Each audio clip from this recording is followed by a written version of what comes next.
few days ago, I told my mother-in-law that I'd bring her grandkids, our gorgeous twins, 5 years old, to her house for dinner. It was a gesture of good faith, as she and father-in-law had babysat for an entire weekend while my husband and I took some time to ourselves. Mother-in-law decided to make that dinner a grand occasion and invited the entire family over. Fine with me, the more the merrier. Except half an hour after we arrive, Jo walks in, the entirety of her back out, breasts popping and all. Now, Jo is my husband's ex-girlfriend, who also happens to be a favorite of mother-in-law and a longtime friend of my husband's family. I don't know why they didn't work out. Frankly, I don't care. Long story short, Jo does what she always does at these functions, touches my husband inappropriately, whispers in his ear, tries to eat off his plate, etc. She went as far as to try and steal my seat next to him at the dinner table. Luckily, my sister-in-law, a literal saint, was able to stop her. My husband is generally okay with putting his foot down. If she does anything truly egregious, he does put a stop to it. But to him, her touchy behavior and the way she tends to hover around him and try to get his attention don't fall in that category. I told myself to ignore her and not let her get to me, but she pulled me aside later that evening and said absolutely horrible things to me, telling me that it was only a matter of time before my husband left me and that he was using me as a breeding plant, etc. Fun fact, I am currently pregnant again. At that point, I had had enough, so I dumped my drink on her and walked away. Jo absolutely lost it and walked out of the house. My husband's extended family generally has a good opinion of me, so no one thinks I did it on purpose. I did, and I'd do it again. But my husband knows better. He pulled me to the side to confront me about it and was surprisingly angry. Did I make a bit of a scene? Sure, but his anger wasn't proportional to that at all. If you can't tell, my husband is the type of person that doesn't like to make a scene, especially around his family. I have complained about his proximity to Jo multiple times before all this went down. I've asked him to cut contact with her and basically just ignore her presence, and he's refused on the basis that she's a family friend. Basically, he thought I was overreacting every time I'd bring her up, but I'm tired of being the bigger person. Why should I have to watch her throw herself at him and rise above? No, that wench got what was coming to her, and my actions were long overdue. We argued back and forth about it for a while before I eventually revealed what she had said to me at the dinner.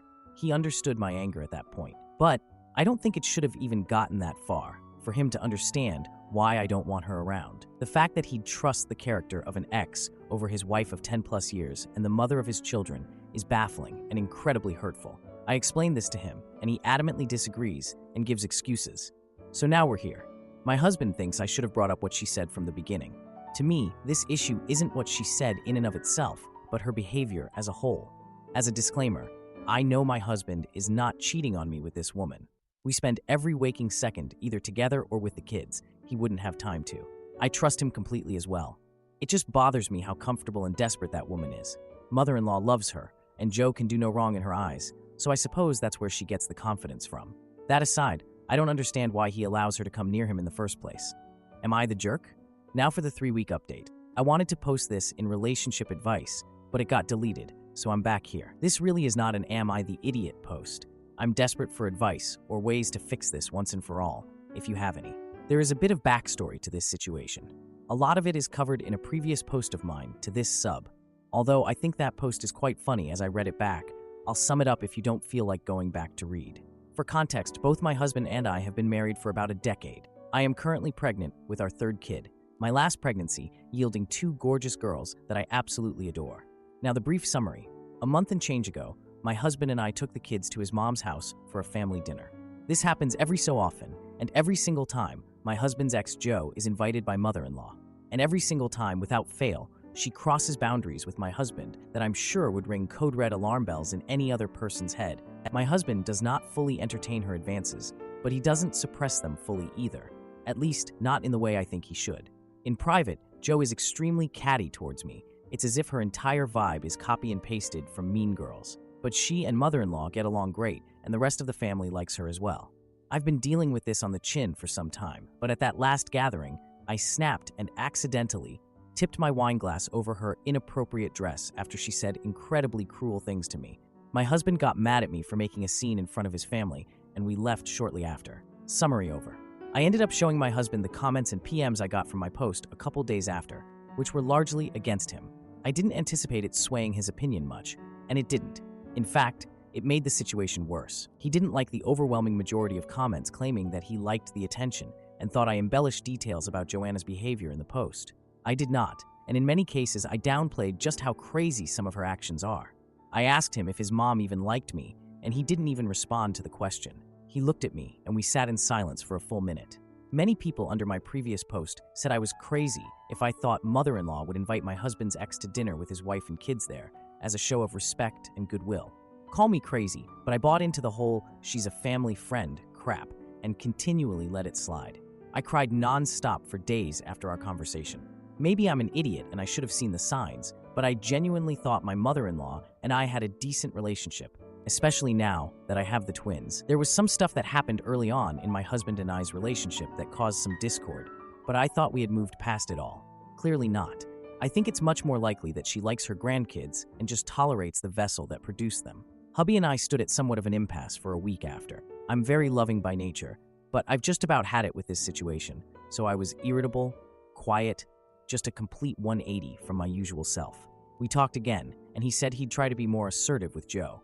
I told him there'd be no need, since I had no plans on going to his mother's house anymore. Me not going means the twins can't either, since he can't very well be expected to entertain his family and look after the children he helped create. Though that does work in my favor, since mother-in-law loves the twins, and he apparently cannot stand to disappoint her. The impasse continued. I've had a few complications with my pregnancy since then. Baby and I are okay, nothing too worrisome, and there's been so many other things happening in our lives that the frigid air between us has slowly started to melt. We have not resolved the situation at all, just glossed over it in favor of more pressing matters. I really do need him right now, and I'm not necessarily mad that things are starting to go back to normal. I just know that it's going to become a thing the next time his mom throws an event. I will convince myself that this time around will be fine, and it won't because it is never fine. But I'm unsure how to bring up the issue again without seeming like I'm dragging up the past. It truly does drive me crazy, even more so now that I realize mother-in-law's kindness isn't fully genuine. Is there any advice on bringing this up carefully, on resolving this issue once and for all? I'm at my wit's end because I adore this man in every other aspect, but I can't keep putting up with this. Now for an update about 3 weeks later. DH and I met in college. At the time, he and his on-again, off-again ex had broken up, so I asked him out. If I'd known back then what I know now, I'm not sure I would have bothered. 2 years into our relationship, I still hadn't met his parents. He hadn't met mine because my family is a disaster, an entirely different story, but from what I could tell, his parents seemed fine. When I asked why I hadn't met them, he joked that his mom didn't like me because of his ex. I can't recall his specific words, but that was the general idea. Anyway, I treated it like a joke because he did. As time progressed, it felt less and less like a joke, and more like the startling truth. I finally got to meet mother-in-law and father-in-law a few more months down the line, and the welcome? Underwhelming, to say the least. But I figured it was just me having weird expectations. His family's Italian, so I'd done a little crappy research on what to expect, in addition to asking him about his family. I thought they'd be a little warmer, but they were not downright rude to me, so it was still a win in my book. As time passes, I tried to warm up to mother-in-law, but nothing worked. Her indifference slowly turned into thinly veiled disdain. For one of father-in-law's birthdays, I got him a handmade Italian leather wallet with DH's approval. Turns out Italians have a superstition against gifting empty wallets, which made the gift a bit awkward. But father-in-law didn't make a big deal, and even gave me a coin to turn it into a purchase instead of a gift. We laughed, and I thought things were fine, until I found the wallet tucked away in my DH's apartment a month later. I find out from him that mother-in-law apparently said she got father-in-law a better one, so mine wasn't needed anymore. When that happened, and why no one bothered to tell me, I don't know. Oh, and father-in-law fell ill shortly afterwards, which I'm pretty sure she blamed on me too. Mother-in-law speaks fluent English, but for the first couple months of knowing her, I was led to believe she only spoke Italian, because that's all she would speak around me. Granted, I could have asked DH about her level of English, but it didn't occur to me.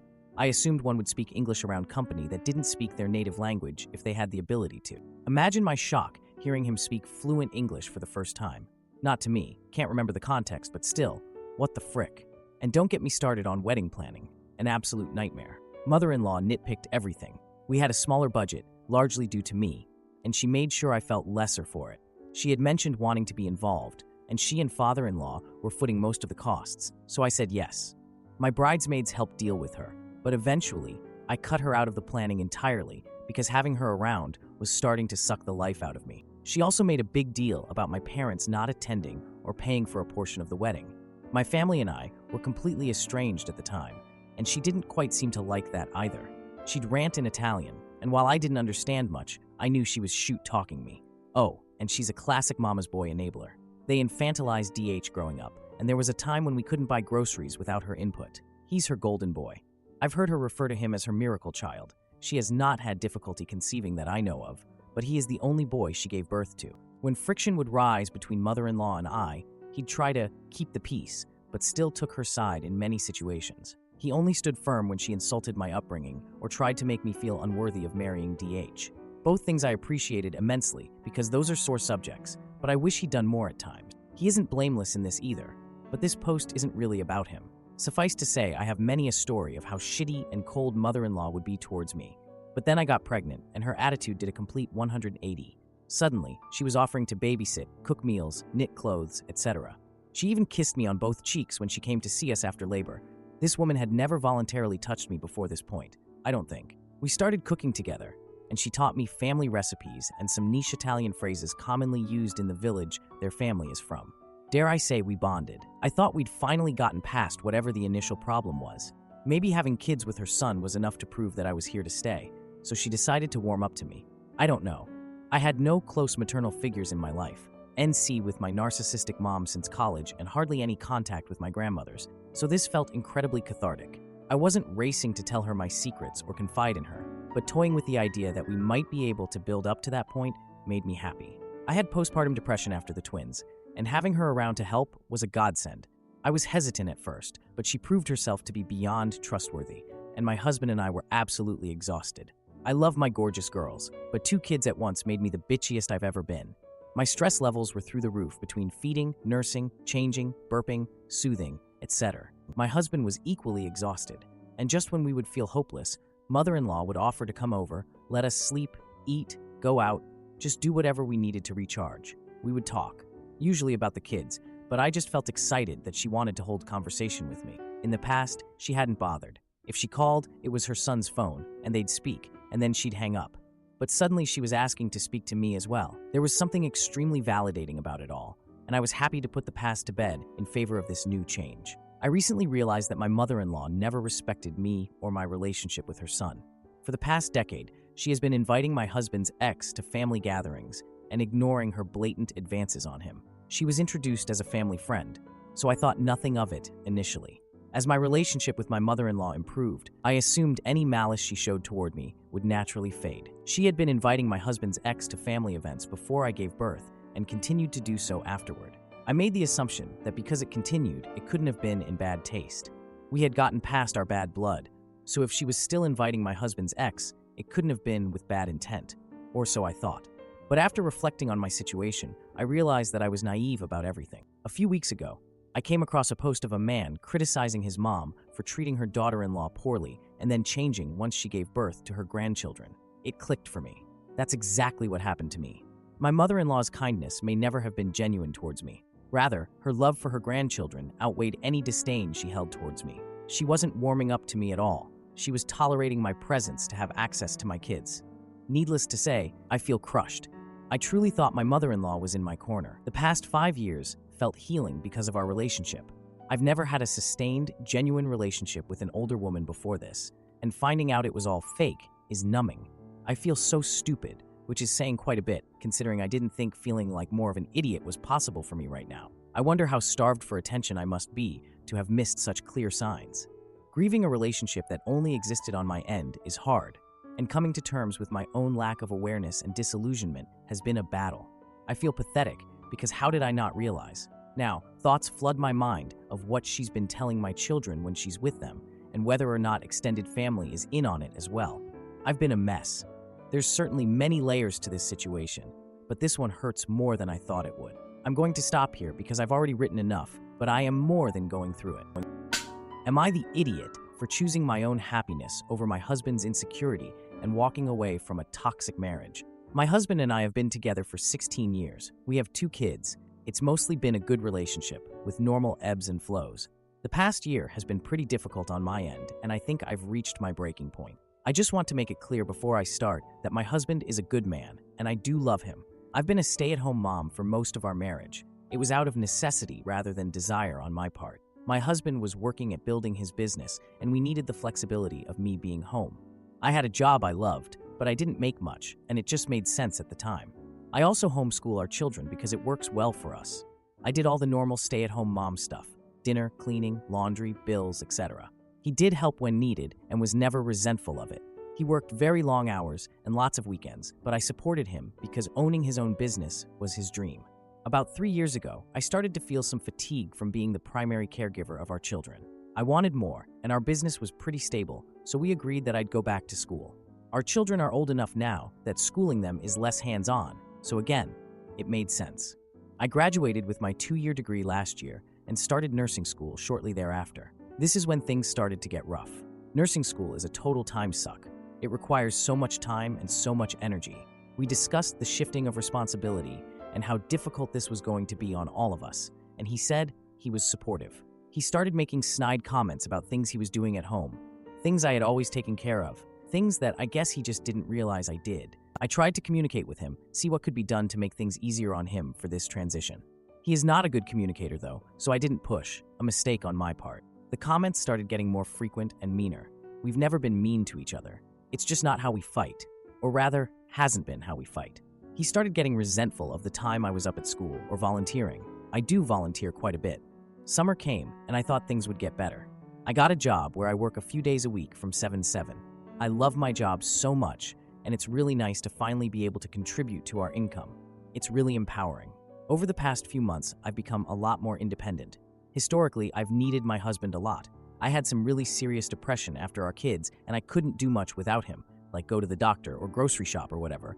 Over the past 5 years, I've gotten that under control. Through nursing school, I've made a lot of new friends that I like to spend time with. We grab quick dinners and sometimes head to the movies. This apparently bothers my husband, though he's never actually verbalized it. I started to come home from an activity, volunteering, or a night out with friends to rage on his part. He would yell at me, call me names, and say horribly hurtful things. He went through and read my text messages, trying to find something I'm doing wrong. My friend group is mixed female and male, and most are younger than I am. When I come home, I never know how he'll react. Last night was pretty bad. He stopped replying to my random "I love you" texts, and this morning didn't bother to say it back. He's hanging up on me, he's ignoring me, he's treating me really badly. He twists my words and ascribes them emotions that I'm just not feeling. I feel like I'm dying inside. Any self-esteem I've gained from following my dreams, he's crushing. While I don't think he's hurtful, I feel a lot like I did when I was in a hurtful relationship. Walking on eggshells, trying to test the room when I walk in. Afraid to do anything that might upset him, being overly nice so that he'll be nice back. To be clear, I'm home most nights. I might go out with friends once a week, or twice, but once is during the day. Like this week, Sunday, I went to dinner with a friend that was leaving for New York the next day.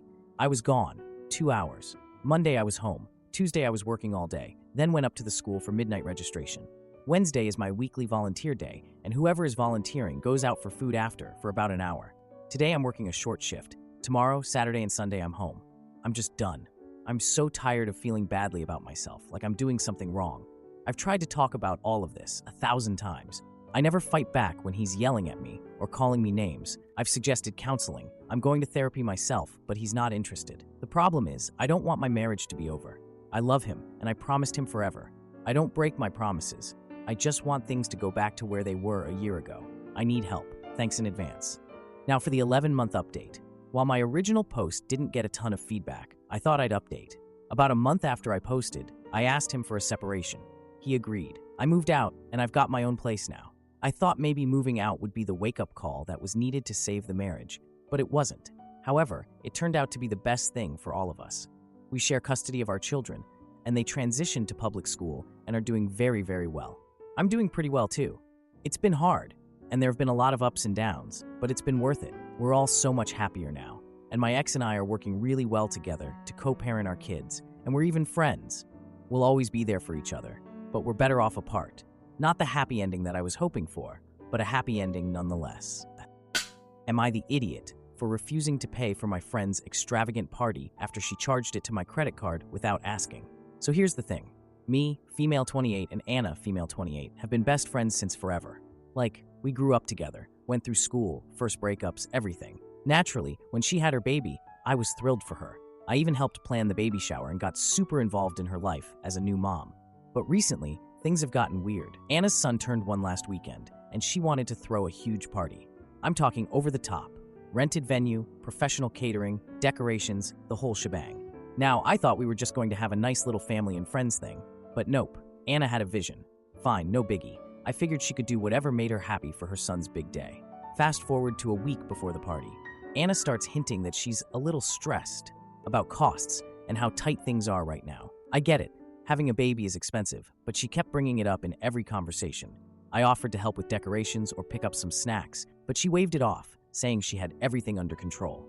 The day of the party comes, and it's chaos. Balloons everywhere, a bouncy house, tons of people I didn't even know. I show up early to help set up, and Anna's running around like a headless chicken. Then, as we're putting out the decorations, she casually says, "Oh, by the way, I put the catering on your card." I hadn't even seen a catering bill, let alone agreed to pay for one.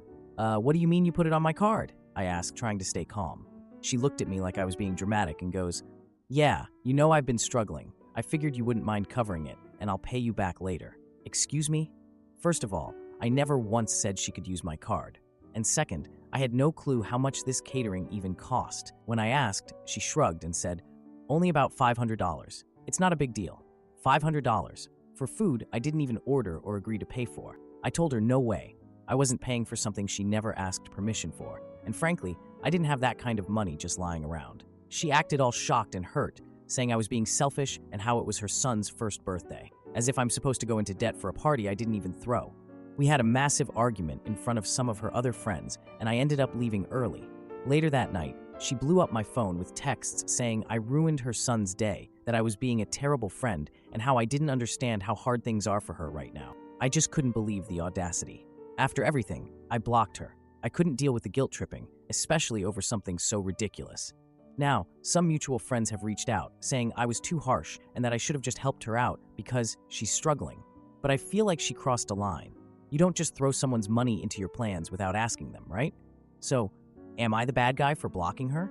Or did I overreact? To everyone asking why she has access to my card is still a question to me. Maybe she went through my things when I visited her to help babysit her son a day before his birthday. On how she did it? I don't know, but I already filed a dispute with my bank about the charge.